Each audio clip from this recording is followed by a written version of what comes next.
So welcome everybody to the next edition of our Animafest Insights, where we present animation gems from the past. So today we have a classic At the End of the Earth from 1999, a little bit more than 20 years old film by Konstantin Bronzit.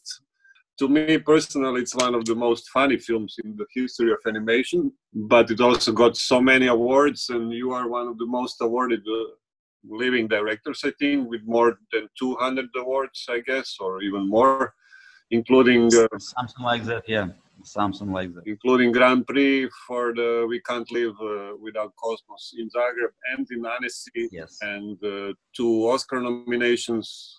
So did all these awards influence your filmmaking? When you were doing new film, did you thought, oh, I have to make audience laugh, or you didn't care, you were just doing your thing? Oh, Daniel, that's a difficult question, really. When I'm making my film, I don't care about public. It's not question of to be polite or not to be polite. It's question my inside vision. I am only concentrated on idea, on structure, and what I want to say. That's all. I know exactly, like many directors, that I don't make films like in some criminal stuff, yeah, criminal for usual public. That's why it's first reason not to be care about public. Somebody will like it, somebody not. It's usual thing. That's why my point to make my best what I can do. That's all. And obviously a lot of success, because you got a lot of audience awards and all this. And you got 2 Oscar nominations. Did you win there? Yes, I was both times, yes. And that was really fantastic experience. I liked it, of course. And I would wish all of my colleagues in all the world one day to be there. It's very great experience, of course. Coming back to you, how did you end up in animation? What was the moment or the film or a festival where you said to yourself, oh, this is so nice, I want my drawings to move, I want to do this as well? And what was your background? The background is very simple. As I say, I was born with pencil in my hand. And it's like a joke, but it's true, because as I can remember myself, I was drawing from the very beginning. And when I was 6 or 7 years old, one of my friends, the same age, he showed me, this trick, this flip book, yeah? In every page, you can make animation. From that moment, when he showed me, I just start making these flip books, hundreds of flip books. That was my first experience in animation, and you can imagine it's 7 years old guy. But I started quite early. Yeah.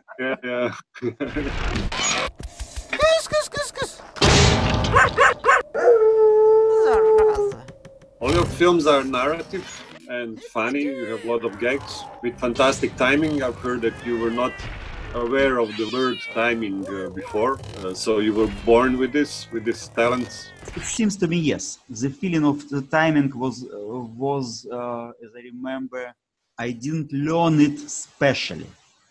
It's just sometimes it happens, yes. One of my great teacher, Alexander Tatarsky, he saw my first films. He said me, as I remember, Konstantin, I don't know how do you learn it. From where do you know? From there you know it, but obviously you can do it. But you don't know what to do. If you want, I will learn you. Yes. Yeah.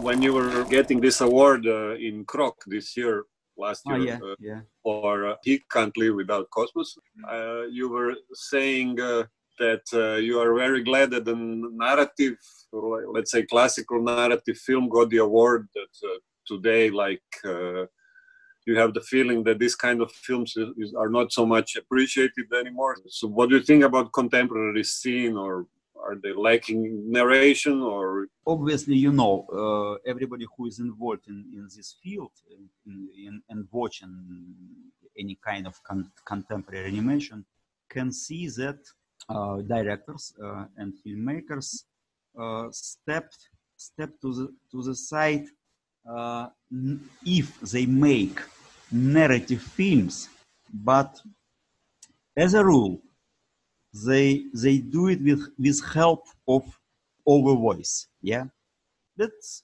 really, how to say, that's really contemporary trend in animation. Interesting. And what do you think about Russian animation? Because let's say from outside, some people think that a lot of Russian animation is maybe very classic. Daniel, what do you mean Russian animation? Old school from Soviet Union or now contemporary? No, I mean the today production. Today, not the old school. Oh. What do you think about Sasha Svirsky and Nikita Diakur and these guys who are? They're very, very talented. These young guys. Yes, a lot of talented people came to our field. They have a good school in Moscow. School Shar, very good school. And Misha Aldashin, if you know, he has. Yes, I know him.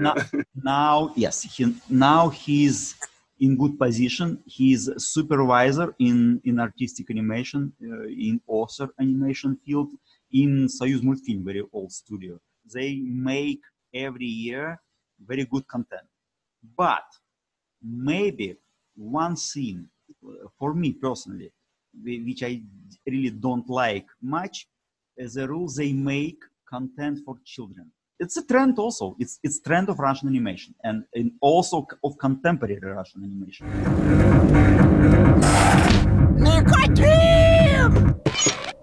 What is animation for you? What's the secret of it?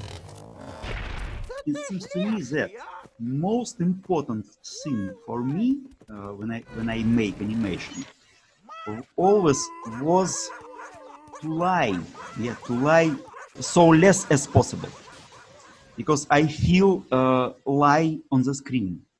I irritated by lie on the screen. When audience will watch my film, they should feel the truth as possible, much truth as possible. Yeah. If I will lie a little bit and I feel it, audience will feel it immediately also.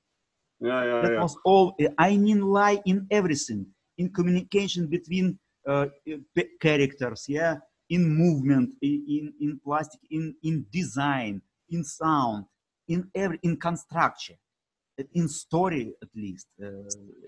Finally, in everything, in every moment, to make less lie as possible.